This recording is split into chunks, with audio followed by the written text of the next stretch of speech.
সীমান্তে ইতিমধ্যেই কড়া নজরদারি শুরু করলো এবার জেলা পুলিশ প্রশাসন। রাত হতেই দুষ্কৃতীদের আনাগোনা বাড়ে, তাই বাস থেকে টোটো, ছোট গাড়ি সমস্ত কিছু যান চলাচলের ওপরে এবার নজরদারি শুরু করলো সাগরপাড়া থানার পুলিশ। সাগরপাড়া থানার ওসির নেতৃত্বে মধ্যরাতে বিভিন্ন এলাকাতেই চললো কড়া পুলিশি নজরদারি, নাকা চেকিং। এই তো ঘন্টা দুয়েক থেকে এই বর্ডার এলাকায় ওই অনেক চেকিং করছে এবং বড়বাবু নিজেই খুব ভালো কাজ করছে। তো আমাদের এলাকায় খুব ভালো আছে। এই বড়বাবু সবসময় সতর্কবাণী দেখে।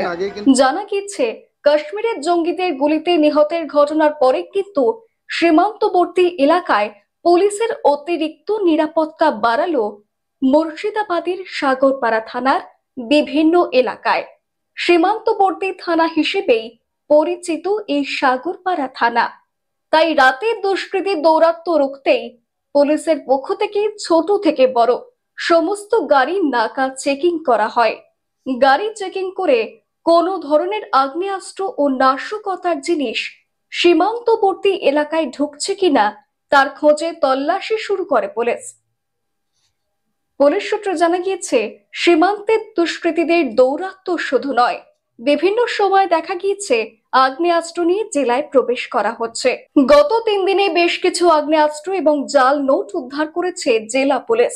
আর সেই কারণেই পুলিশের পক্ষ থেকে রাতে কড়া নজরদারি শুরু করা হয়েছে।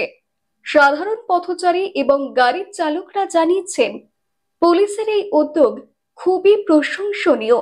তবে শুধু বর্তমান সময় পরিপ্রেক্ষিতে বলে নয়, সারা বছর যাতে এই নাকা চেকিং এবং পুলিশি নিরাপত্তা থাকে, তাহলে সাধারণ মানুষ নিশ্চিন্তে থাকতে পারবেন।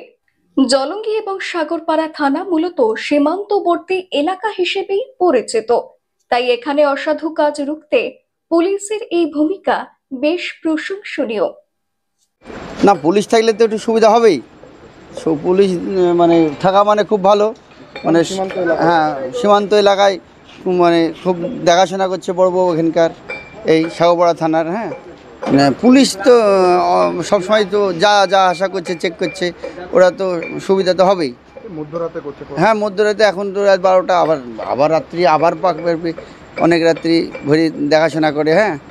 এই জন্যে খুব ভালো লাগে আমাদের। মুর্শিদাবাদ থেকে কৌশিক অধিকারের রিপোর্ট, লোকাল 18 বাংলা।